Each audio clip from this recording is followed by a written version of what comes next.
오늘 참된 사랑이라는 제목으로 사랑에 대해서 함께 말씀을 나눠보고자 합니다. 사실 사랑이라는 주제는 우리가 드라마나 영화나 소설이나 만화나 음악이나 여러 가지로 일상에서 너무나 수시로 자주 접하게 되는 그런 친숙한 주제입니다. 그래서 우리가 많이 들어보았고 또 많이 알고 있습니다. 그렇지만 정작 삶 가운데 실천하기에는 참으로 어려운 것이 바로 이 사랑이 아닐까 싶습니다. 오늘 저는 여러분들과 요한일서 3장 10절 이하의 말씀 안에서 세 가지의 질문을 좀 던져보면서 참된 사랑에 대해서 함께 상고해보고 오늘 우리의 기도의 제목으로 삼고자 합니다. 첫 번째로 왜 서로 사랑해야 하는가 하는 것입니다. 10절에서 16절 말씀인데요, 10절 말씀만 함께 읽어보겠습니다. 10절 시작. 이러므로 하나님의 자녀들과 마귀의 자녀들이 드러나나니 무릇 의를 행하지 아니하는 자나 또는 그 형제를 사랑하지 아니하는 자는 하나님께 속하지 아니하니라. 아멘. 형제를 사랑하지 않는 자는 하나님께 속하지 않았다, 그렇게 말씀하시는 것입니다. 그러니까 저와 여러분이 하나님의 자녀인지 마귀의 자녀인지를 구분하는 그 기준이 바로 뭐라고요? 형제를 사랑하는 것이라는 것이죠. 요한이 기록한 성경책 요한복음과 요한 1, 2, 3서 그리고 요한계시록을 요한문헌이라고 이야기하는데요, 이 요한문헌의 중심 메시지는 바로 서로 사랑하라는 것입니다. 그래서 요한문헌에 보면 사랑하라는 말이 굉장히 많이 반복되고 있습니다. 그렇다면 요한은 왜 그토록 사랑을 강조하는가?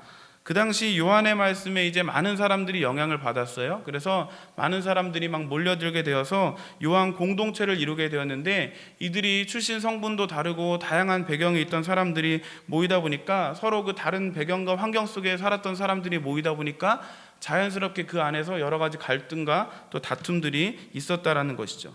게다가 여러분 지난 시간까지 쭉 살펴보셔서 아시겠지만 이단들까지 또 들어왔잖아요. 그러다 보니까 너무나 공동체가 혼란스러워지다 보니까 요한이 바로 이 요한 문헌들을 통해서 당신들의 배경이 다르고 가치관이 다르고 여러 가지로 다르다 할지라도 그것 때문에 서로 다투거나 이렇게 당을 나누거나 싸워서는 안 된다, 그렇게 이야기하는 것이죠. 그 모든 것을 포용하고 사랑하고 용납하는 마음을 가지지 않으면 진정한 크리스천이라 말하기 어렵다, 이 말을 전하고 싶었던 것입니다.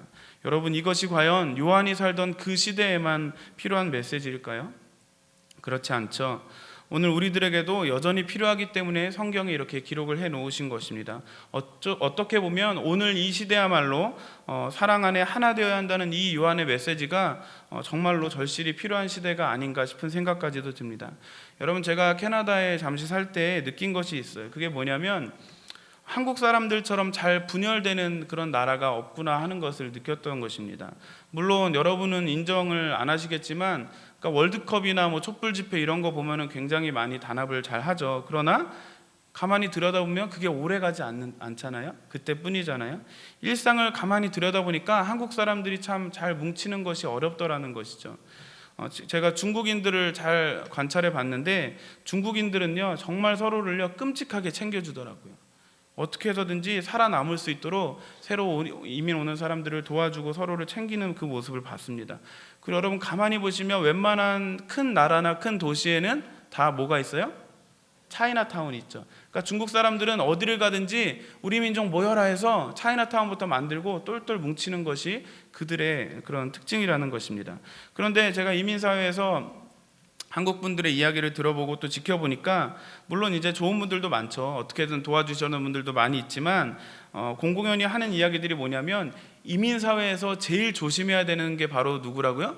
한국 사람. 너무 안타까운 것이죠. 같은 한국인이라는 것을 이용해서 사기를 치기도 하고 이용을 하기도 하고, 또 유학생들에게 사기를 치고, 또 이제 영주권을 받고자 애쓰는 사람들에게 영주권을 이렇게 쉽게 받게 해주겠다, 그렇게 또 사기를 치고, 또 어떤 가게를 오픈했는데 잘 된다 싶으면 근처에 비슷한 업종을 또 오픈해서 또 어려움을 당하게 하는 것도 한국인이더라는 것이죠. 이렇게 하나 되지 못하고 분열이 심한 우리나라의 현실을, 이러한 우리 민족의 특성들을 해결할 수 있는 유일한 대안이 있다면 바로 교회뿐인 줄로 믿습니다. 십자가로 하나가 되어서 서로의 부족함을 메꿔나가면서 하나 될 수 있는 그런 유일한 공동체, 유일한 대안이 바로 교회라고 저는 확신하는데, 불행하게도 오늘날 정작 교회 안에서조차 틈만 나면 서로의 편을 가르는 모습들이 많이 있다는 것입니다. 제가 대학원 다닐 때 서울에서 교육전도사로 사역했던 교회가 출석 교인이 한 10,000명 정도 되는 교회였어요. 그런데 교회 안에 갈등이 생겨서 완전히 둘로 딱 나눠지게 되었습니다. 그래서 예배도 따로 드리게 되고 법적으로 분쟁이 일어났는데 10년이 넘었는데 아직까지도 계속 재판 중에 있습니다. 제가 시험에 드실까 봐 자세한 얘기는 못 드리겠지만 그때 용역한테 쇠파이프로 제가 맞아가지고 여기 흉터가 있어요. 혹시 흉터를 보시면 제가 17대로 싸우다 그런 게 아니라 주님의 몸된 교회를 지키다가 어려움을 당했구나 이렇게 생각을 하시면 좋겠습니다. 제가 사임할 때는 성도가 많이 줄어서 한 6,000명 정도 되었는데 지금은 뭐 2-3,000명밖에 안 남았다는 이야기를 최근에 들었습니다. 여러분, 그 안에 있으면요, 우리가 남 이야기니까 이렇게 됐죠, 굉장히 가슴 아픈 일들이 많이 있어요. 왜냐하면 사돈 간에 이쪽 신랑 측 부모님은 이쪽 목사님을 따르고 신부 측 부모님은 이쪽 목사님 따르면 가족 모임도 못 하는 거예요. 형제 간에도 그러고 부부 간에도 그러고 얼마나 가슴 아픈 일들이 많이 있는지 모르겠습니다. 언젠가 국민일보에 이런 타이틀로 기사가 실렸더라고요. 신흥 종교, 신도와 교주 대부분이 엮이는 가정 출신. 이단들이 자기들만의 교리를 가지고 다가가는 것 같지만 실상은 그게 아니더라는 거예요. 외로워하는 성도의 마음을 파고들더라는 것이죠. 가정이 외로운 거예요. 그래서 사람이 그립고 가정의 따스함이 그리워서 교회에 나왔는데 교회에서조차 소외감을 느끼고 돌아가서 그 안타까워하고 있을 때 바로 그 틈새를 이단들이 노린다라는 것이죠. 기사 내용 중에 이런 내용이 있더라고요. 이단 사이비 단체는 소외감과 고립감, 외로움을 느끼는 이들에게 소속감의 욕구를 채워주는 방식으로 접근하고 있다. 오늘날 이단과 사이비들이 이렇게 득세하는 이유는 서로 사랑하며 하나 되라고 말씀하신 그 말씀대로 살지 못하고 영혼들을 품지 못하는 그런 안타까운, 그런 부족한 저와 같은 목회자들의 잘못이고 또 여러분 같은 성도들의 잘못이라는 것이죠. 여러분, 사랑할 만한 사람, 누가 보아도 호감인 사람, 나에게 호의를 베푸는 사람, 그런 사람을 사랑하는 것은요, 교회 밖에 있는 사람들도 누구나 다 할 수 있는 것 아니겠습니까? 우리의 수준이 고작 그 정도에 머물러서는 안 되지 않겠습니까? 요한복음 13장 35절 함께 읽겠습니다. 시작.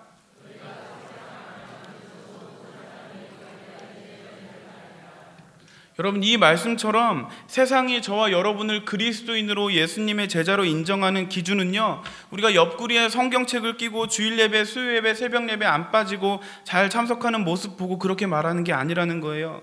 성경을 백독을 하고 암송을 209절, 309절씩 하는 거, 그거 보고서가 아니라, 우리의 직분을 보고서가 아니라, 우리가 헌금을 얼마나 많이 하는지가 아니라, 얼마나 열심히 헌신하고 봉사하는지가 아니라, 우리가 서로 사랑하는 모습을 보고 그들이 참된 그리스도인이구나, 예수님의 진짜 제자구나, 그걸 보고 판단한다라는 것이죠. 우리가 이걸 너무 가볍게 생각하거든요. 누군가를 사랑하지 않는 것, 누군가를 미워하는 것, 그거 상대방에게 드러나게 대놓고 피해를 입히는 것도 아니고 하니까 그렇게 큰 범죄는 아닐 거라고도 생각을 합니다. 그보다 훨씬 더 무겁고 큰 죄도 많은데 그깟 누구 좀 미워한다고 해서 그게 대수냐라고 생각을 하죠. 그러나 오늘 본문은 형제를 사랑하지 않는 자는 하나님의 자녀가 아니라고 분명하게 말씀하고 있습니다. 그러면 안 돼. 그러면 벌을 내릴 거야, 고생 좀 할 걸, 이 정도가 아니라 하나님의 자녀가 아니라고까지 말씀하실 만큼 서로를 사랑하는 것은 굉장히 중요한 하나님의 명령이라는 것입니다. 물론 여러분, 도저히 용서하기 힘든 사람이 있습니다. 미워할 수밖에 없고 누구나 다 불편해하는 사람이 우리 주변에 있을 수 있습니다. 사랑하기에 너무나 힘든 사람이 있습니다. 그러나 그럼에도 불구하고 이유 여하를 막론하고 용서하고 용납하고 사랑해야만 한다라는 것입니다. 왜냐고요? 그리스도께서 저와 여러분을 그렇게 사랑해 주셨기 때문입니다.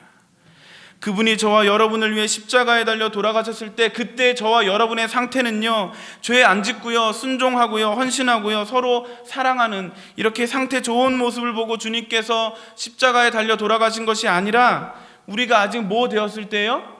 죄인 되었을 때, 여전히 세상과 친구하고 여전히 하나님께 불순종하고 여전히 죄의 종노릇을 하고 여전히 옛사람을 버리지 못하고 여전히 이기적이고 고집불통인 그때, 그럼에도 불구하고 그런 우리를 위하여 십자가에 달려 죽으심으로 우리에 대한 그분의 사랑을 나타내 보여주셨다는 것입니다.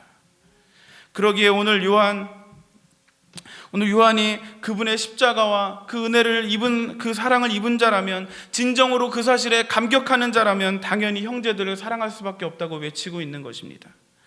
사랑하는 여러분, 15절 말씀을 보시면 사랑치 않음의 결과가 살인이라고 말씀하고 나서 대조적으로 16절에서는 사랑이란 남을 위하여 자신이 대신 죽는 것이라는 말씀으로 우리를 향한 예수님의 십자가 사랑에 대해서 말씀하고 있습니다.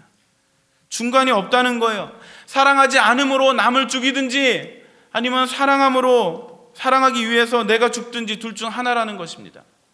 어렵죠, 힘들죠. 그렇지만 주님의 명령이기 때문에, 주님의 우리가 자녀 되었기 때문에 자식이 그 부모를 닮는 것이 당연하듯이 사랑의 본을 친히 보여주신 그분을 닮아서 다른 영혼을 미워하지 않고 사랑할 수 있는 저와 여러분이 되시기를 부탁드립니다.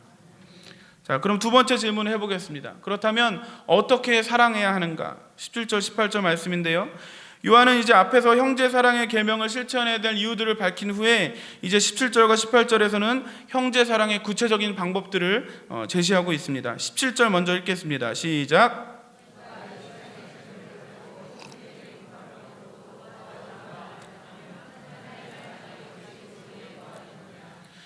자, 17절에서 궁핍으로 번역된 헬라어 단어는 일용할 양식과 같이 꼭 있어야만 하는 필요와 또 일상적이고 기본적인 요구를 의미합니다. 그리고 때때로 이러한 필요들이 다 채워지지 못해서 생기는 핍절함을 의미하기도 합니다. 그리고 궁핍 앞에 형제라는 표현이 있는데요, 이 형제라는 표현은 신앙 공동체의 구성원을 뜻하므로 여기서 말하는 궁핍한 자는 교회 안에 있는 형제들 중에 일용할 양식조차 없는 가난한 자들을 가리킨다, 이렇게 이해하시면 됩니다. 그리고 이제 보고도, 이런 말이 있죠. 근데 보고도라는 말은 시제가 현재 시제로 쓰여졌습니다. 그러니까 그냥 한번 그 형편이 어려운 사람들 한번 보고 지나치는 것이 아니라 계속해서 보고 지속적으로 지켜보는 상태를 가리키는 것입니다.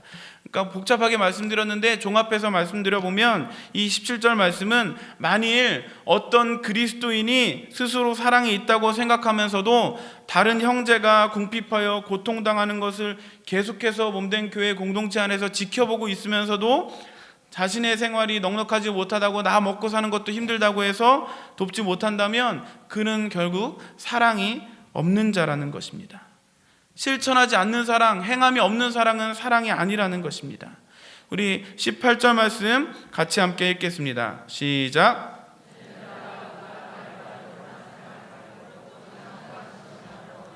아멘. 자, 13절에서 형제들아 이렇게 시작한 미움과 사랑에 대한 가르침이 18절에서 뭐라고 불러요? 자녀들아 이렇게 바뀌어 있죠. 이건 뭐냐면요, 요한은 서신을 읽게 되는 수신자들과 함께 세상으로부터 박해를 당하는 입장에서는 형제와 같은 심정으로 말했던 거예요. 그런데 이제 사랑을 실천하라는 권면함에 있어서는 부모가 자녀에게 그렇게 권면하듯이, 이야기하듯이 그렇게 간절함이 담겨져 있다라는 것입니다. 또한 18절에서 말과 혀로만 이렇게 이야기하고 있는데 이것은 같거나 비슷한 단어를 연이어서 두 번 사용함으로써 그 의미를 강조하는 용법입니다.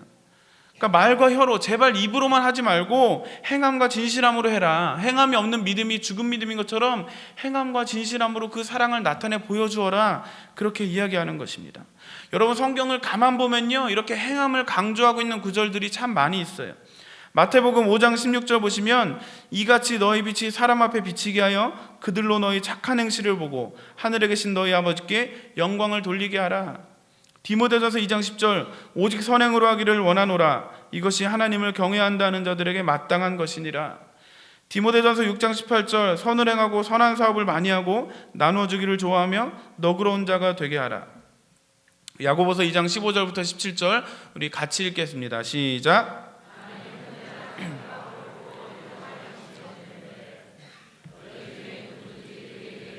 평안히 가라, 덥게 하라, 배부르게 하라 하며 그 몸에 쓸 것을 주지 아니하면 무슨 유익이 있으리요. 이와 같이 행함이 없는 믿음은 그 자체가 죽은 것이라. 아멘. 행함이 중요하다는 것이. 자, 그런데 또 행함이 끝이 아니라 가장 최고의 단계는 진실함까지 가야 한다는 것입니다. 여러분, 말도 그럴듯하게 할 수 있죠. 행동도요 그럴듯하게 할 수 있어요. 그러나 우리 하나님의 기준은 언제나 겉사람이 아니라 우리의 속사람입니다. 죄의 기준도 그렇잖아요. 세상의 기준으로 겉으로 보이는 그런 물리적으로 누군가에게 피해를 주고 상처를 준 것만이 죄가 아니라 마음으로 미워하는 것까지 죄라고 말씀하시죠. 제가 또 최근에 우리 중등부 아이들과 성품에 대해서 6주 동안 시리즈 설교와 공과 공부를 했는데, 그때 온유에 대해서 우리가 온유라는 주제를 다루면서 아이들에게 제가 이런 이야기를 좀 아이들과 나눴어요. 질문을 했거든요. 얘들아, 목사님이 온유해 보이냐 온유해 보이지 않냐, 여러분도 한번 대답해 보시겠어요? 자, 온유해 보이세요? 온유해 보이지 않으세요? 네, 하긴 이렇게 물어보는데 아니라고 대답하시긴 힘드시죠. 제가 막 어쨌든 성질내고 막 언성 높이고 그렇게 생기지는 않았잖아요, 그렇죠? 네. 네. 제가 잘생기기도 했지만 온유하게도 생겼죠. 우리는 보통 화를 잘 안 내고요, 짜증을 잘 안 내고 성질을 잘 안 부리면 그 사람이 온유하다라고 이야기를 해요. 그런데 여러분, 그게 아니라는 거예요. 겉으로만 화를 안 내는 것이 아니라요, 속에서도 진짜 괜찮아야 그게 온유라는 것입니다. 겉으로는 정말 저 사람 때문에 화가 나고 열이 받고 성질을 부리고 싶고 짜증을 내고 싶지만 참아요. 온유해 보이죠? 그러나 속에서 그 사람을 미워하고 핍박하는 마음이 있다면 그거 온유 아니라는 거예요. 그냥 그거는요, 관계가 깨질까봐, 곤란해질까봐 표현하지 못하는 소심함인 거예요. 온유가 아니라 소심함인 거예요. 제가 그렇거든요. 속에서도 괜찮아야 진짜 괜찮은 거란 말이에요. 여러분, 하나님의 기준이요 늘 그러시단 말이에요.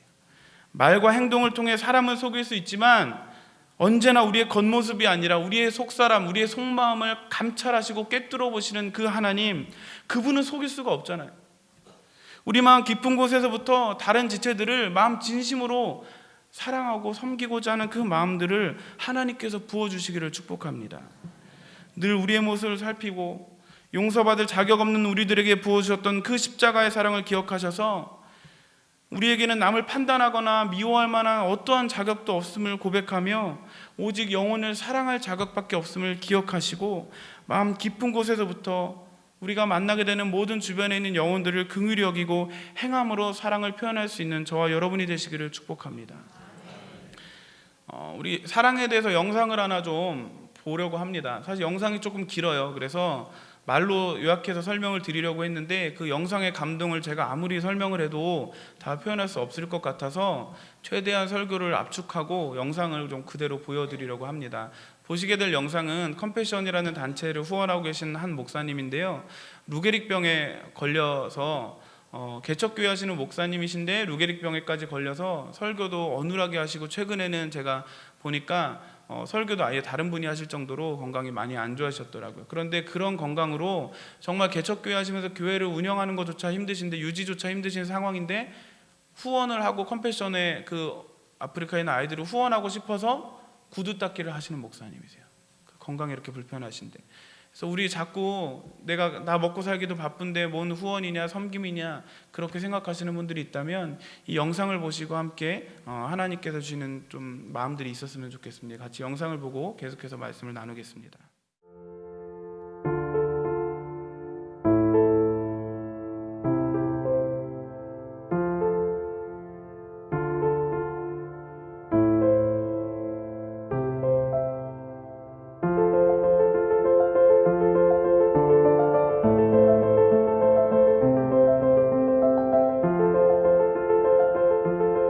작년에 12월 4일 날 컴패션 후원자 행사 밤에 갔다가 1000명의 풍선 천장이 떨어졌잖아요.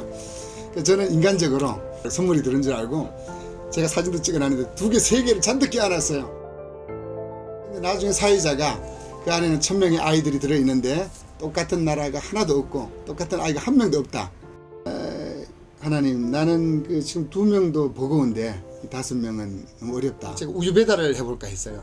근데 새벽 기도가 몇 시입니까? 5시잖아요. 이게 겹쳐요. 페이지를 주우러 다녀볼까 했는데 이 꼬부랑 할머니들이 그거 주워서 1, 20만 원씩 벌거든요. 어려운 분들이 종이 이렇게 주워가지고. 근데 제가 다 주워버리면 그분들 직업이 끊어져요. 하나님께서 이런 음성을 들려주시는 거예요. 너 군대에 있을 때 고참 들고도 잘 닦았던 실력이 있지 않느냐? 아직도 너 오른팔이 멀쩡하지 않느냐? 구두 닦기 해라.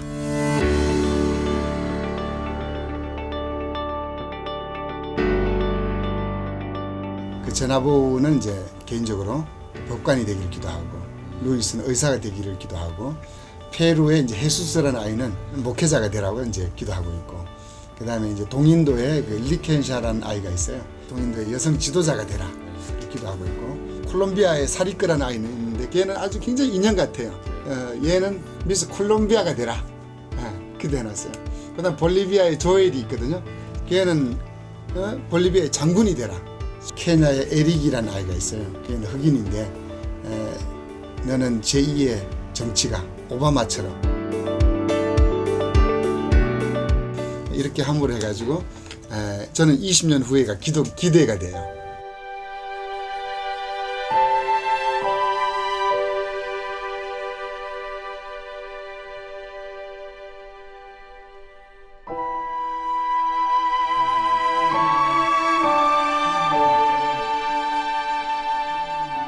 루겔이 이게 올 초부터 증세가 시작이 됐어요. 지금 아내가 이제 구두를 좀 닦다가 몇 개월 닦았어요, 저는. 근데 지금도 전화 오면 가서 닦아주고 2,000원 들고 너무 신나요.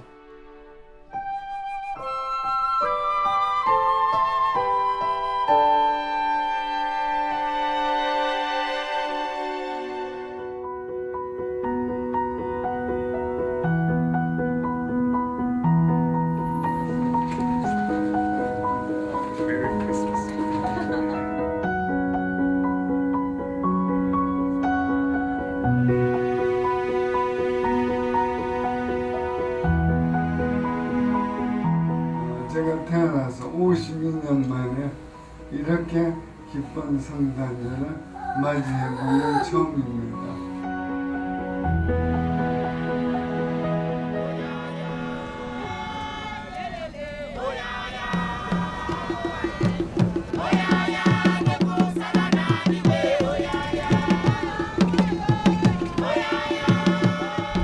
지금 이곳은 나이로비에서 200km 정도 떨어진 무다다라는 곳이고요. 한국의 김정하 후원자님이 후원하는 에릭이라는 8세 된 아이를 만나기 위해서 그 아이의 집으로 가는 길입니다.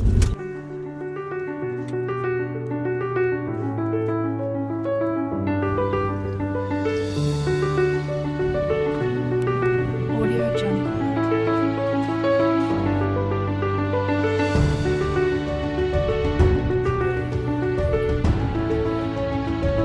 Audio Jungle.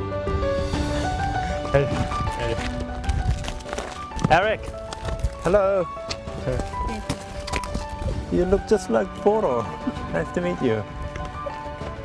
I'm a friend of your sponsor.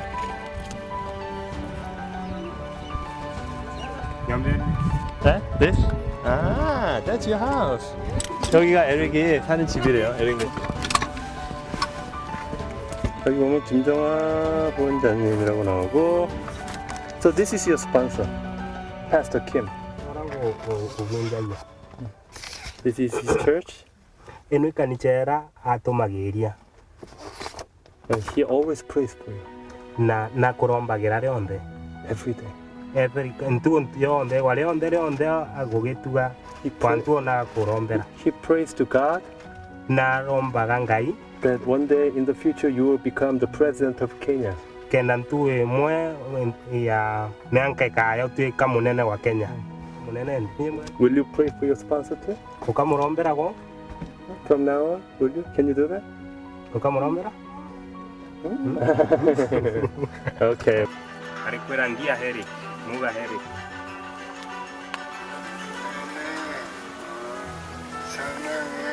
nkwendete Oke, bwega muno.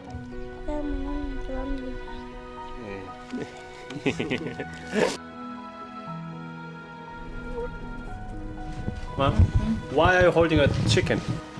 Shukrani. The Thanksgiving. Ah, to the sponsor. Yes. Thank you so much. I'm sure Pastor Kim, his sponsor, is really thankful too. Yes. Although we can't take this chicken on the plane, so we can't have it, we can't receive it, But I'm sure we all know that you have given your sponsor the best thing you have. Namshukuru Mungu sana kwa huyu sponsor wake Eric Munene kwa kutuma wageni wake kuja kumtembelea Eric Munene. Mungu ambariki na mpe moyo huo kumkumbuka sana, na Mungu aongoze katika safari yenu, mpike salama salamini.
하나님의 사랑이 먼저 나가기를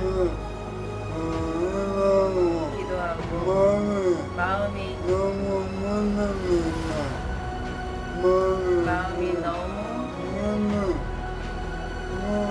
뿌듯합니다.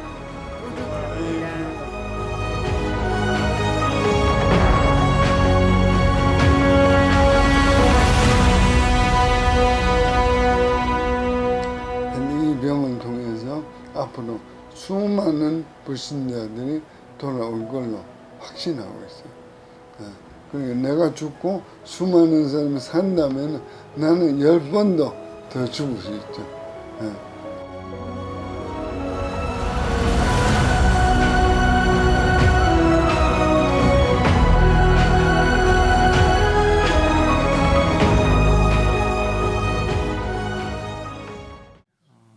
너무나 감동적인 영상인 것 같습니다. 우리가 가진 것이 없어서 사랑할 수 없다는 말은 참 하나님 앞에 부끄러운 핑계밖에 되지 않는다는 것을 볼 수 있는 것 같습니다. 이제 마지막 세 번째 질문을 좀 해보고 싶은데요. 그렇게 사랑하게 되면 어떤 유익이 있는가, 어떤 결과가 우리에게 주어지는가, 결과가 무엇인가에 대해서 함께 19절에서 24절 말씀을 보시겠는데요. 간단히 그냥 정리하자면 세 가지의 유익이 있습니다. 먼저는 19절과 21절에서 반복해서 말씀하시는 것이 마음을 굳세게 하신다, 담대함을 얻는다, 이렇게 말씀하고 있어요. 그리고 두 번째로는 22절에 무엇이든지 구하는 바를 그에게서 받는다, 기도 응답을 말씀하고요. 세 번째로는 24절 말씀과 같이 삼위일체 하나님과 더욱 친밀함을 누리며 살아가게 된다고 말씀하고 있습니다. 사실 담대함, 기도응답, 삼위일체 하나님과의 친밀함, 이 세 가지는 서로 연결이 되어 있어요. 잘 보시면 먼저 19절에서 말하는 담대함은 두려운 존재 앞에서 전혀 두려워하지 않고 편안하고 담대한 마음의 상태를 가리키거든요. 성도가 자신의 마음에 정죄함이나 양심의 거리낌이 없어야만 하나님 앞에 담대하게 나아갈 수 있지 않습니까? 또한 그럴 때에 22절 말씀처럼 그분 앞에서 담대히 무엇이든지 구할 수 있겠죠. 또한 그분 앞에서 담대히 무엇인지 구하는 바를 받는다는 이 22절 말씀과 또 24절 말씀에 우리도 하나님 안에 거하게 되고 하나님도 우리 안에 거하신다고 하시는 이 말씀도 사실은 이미 요한복음에 약속된 말씀이거든요. 요한복음 15장 7절 말씀 같이 함께 읽어볼까요? 시작. 너희가 내 안에 거하고 내 말이 너희 안에 거하면 무엇이든지 원하는 대로 구하라. 그리하면 이루리라. 아멘. 이렇게 19절과 21절에 나오는 담대함, 그리고 22절에 나오는 기도의 응답, 이 두 가지, 그리고 22절에 나오는 기도의 응답과 24절에 나오는 삼위일체 하나님과의 친밀함, 이것들은 서로가 서로 간에 이렇게 연결이 되어 있는 것입니다. 사랑하는 여러분, 저는 이제 말씀 맺으려고 합니다. 오늘 여러분에게 세 가지의 질문을 던져보았습니다. 첫 번째로 왜 사랑해야 하는가? 주님의 명령이기 때문에, 주님의 자녀이기 때문에 주님께서도 자격 없는 저와 여러분을 끝까지 사랑해 주셨기 때문이라고 말씀드렸습니다. 두 번째로 어떻게 사랑해야 하는가? 말과 혀로만이 아니라 행함과 진실함으로 우리 내면 깊은 곳에서부터 진실되게 사랑해야 합니다. 내가 사랑할 만한 사람을 내가 여유가 있어서 사랑하는 것이 아닌, 내가 사랑하기에 힘든 대상이라 할지라도, 내게 돌아올 만한 어떤 유익을 기대하기에 힘든 사람이라 할지라도, 나조차 먹고 살 만한 여유가 없을지라도 사랑을 구체적인 행동으로 표현해야만 합니다. 사랑하면 방법이 생기는 것입니다. 세 번째로 사랑의 결과는 무엇인가? 담대함과 기도의 응답, 그리고 삼위일체 하나님과의 친밀함이 우리에게 선물로 주어진다는 것입니다. 여러분, 9.11 테러 사건 때에 희생자들이 마지막으로 가족들과 또 사랑하는 친구들과 주고받았던 메시지와 전화통화의 내용을 다 모아놓은 그런 글을 봤는데요, 대부분이 무엇이었냐면 사랑한다는 고백이었어요. 더 많이 사랑하지 못한 아쉬움, 그리고 사랑하면서도 그 사랑을 더 많이 표현하지 못했던 그 안타까움이 그 마지막 고백 안에 담겨져 있더라는 것이죠. 여러분, 사랑할 수 있을 때 마음껏 사랑할 수 있기를 바랍니다. 저는 오늘 말씀을 맺으면서 사랑장이라고 하는 고린도전서 13장 말씀, 특별히 4절에서 7절 말씀을 쉬운 성경으로 함께 읽고자 합니다. 그런데 이 말씀을 그냥 읽는 것이 아니라, 여러분, 예수님 그분 자체가 사랑이시잖아요. 사랑이라는 단어를 예수님으로 바꾸어서 우리가 함께 고백할 때, 주님, 저도 예수님처럼 진실되게 사랑하고 최선을 다해 사랑을 표현하며 살겠습니다, 이렇게 다짐하고 결단하는 마음으로 함께 말씀을 읽고 마치겠습니다. 고린도전서 말씀 같이 화면을 보고 읽겠습니다. 시작. 예수님은 오래 참습니다. 예수님은 친절합니다. 예수님은 시기하지 않습니다. 예수님은 자랑하지 않습니다. 예수님은 교만하지 않습니다. 예수님은 무례히 행동하지 않습니다. 예수님은 자기 유익을 구하지 않습니다. 예수님은 쉽게 성내지 않습니다. 예수님은 원한을 품지 않습니다. 예수님은 불의를 기뻐하지 않고 진리와 함께 기뻐합니다. 예수님은 모든 것을 덮어주며 모든 것을 믿으며 모든 것을 소망하며 모든 것을 견뎌냅니다. 예수님은 영원합니다. 아멘. 저는 우리 중등부 아이들과 사랑의 성품에 대해서 나눌 때 이 말씀을 똑같이 이렇게 읽고 실천사항으로 이것을 종이에 적어서 가장 잘 보이는 데다가 붙여놓자 했더니 많은 아이들이 실제로 그렇게 책상에 붙여놓고, 또 잘 보이는 데 붙인다고 또 방 들어갈 때 이렇게 불 켜면서 본다고 스위치에 붙여놓은 아이들도 있고, 얼마나 고마운지 모르겠어요. 여러분들도 정말 여러분이 사랑해야 될 대상들을 한번 떠올려 보시면서 좀 이렇게 이 말씀을 잘 적어서 가장 많이 보실 수 있는 곳에 좀 붙여놓고 이 말씀을 마음에 새길 수 있는 여러분 되시기를 바랍니다.